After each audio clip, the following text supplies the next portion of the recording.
La parole est à Madame Justine Bénin, au nom du groupe Mouvement démocrate et démocrates apparentés.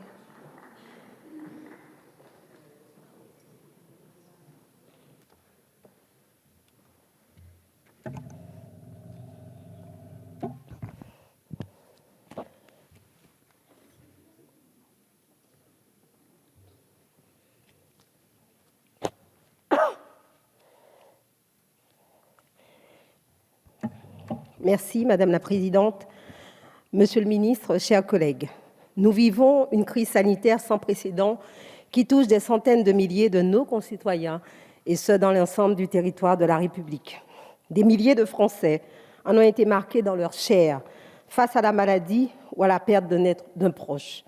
Dans ce combat contre le Covid-19, nous devons tout d'abord saluer l'engagement de tous nos professionnels de santé.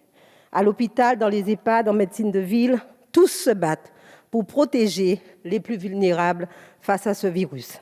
Également saluer la mobilisation de toute la population pour freiner au maximum la progression de la pandémie dans tous les territoires.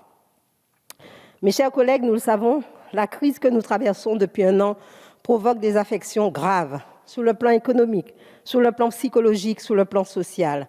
Notre société dans son ensemble souffre des conséquences du Covid-19. Et parmi ces conséquences, il y a une problématique nouvelle, peu connue, et sur laquelle nous avons peu de recul scientifique et médical. Ce sont les effets de ce qu'on appelle le Covid long. Il se traduit par la persistance de symptômes importants de la maladie pendant plusieurs semaines, voire plusieurs mois après la survenue du Covid. Ces symptômes sont nombreux: fatigue intense, problèmes cutanés, douleurs musculaires, difficultés respiratoires, migraines chroniques, autant d'impacts graves et divers qui handicapent au quotidien la vie de plusieurs milliers de nos concitoyens, parfois 6 mois encore après l'apparition des premiers signes de la maladie. Selon la Haute Autorité de santé, plus de la moitié des patients présentent encore au moins un des symptômes initiaux du Covid-19 4 semaines après le début de la maladie. Et ce sont plus de 10% qui sont toujours concernés 6 mois après.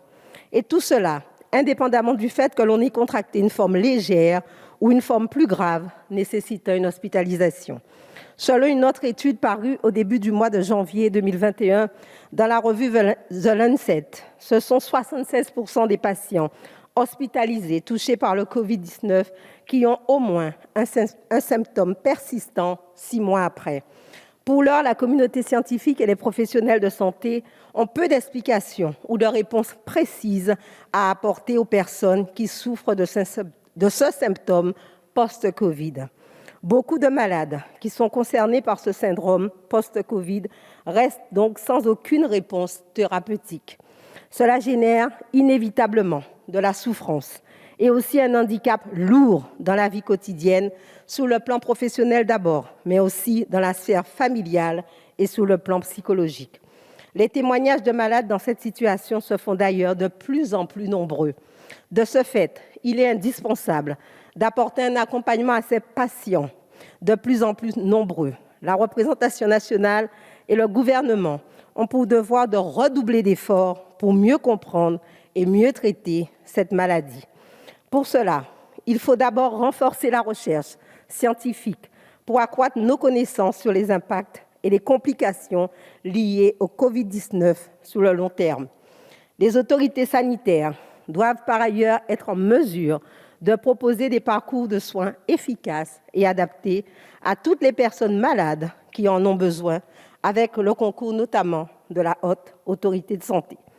Enfin, le gouvernement doit engager une réflexion rapide et ambitieuse pour faciliter la reconnaissance en tant que maladie professionnelle des affections causées par les formes graves du Covid-19.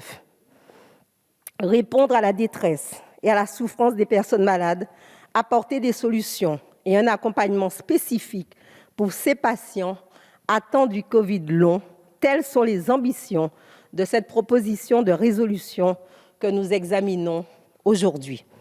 Le groupe MoDem et démocrates apparentés, co-signataire de cette proposition de résolution, la soutiendra avec force et exigence afin que le processus de recherche, de suivi et de reconnaissance des effets à long terme du Covid-19 soit enclenché rapidement et efficacement. Je vous en remercie. Merci beaucoup, chers collègues.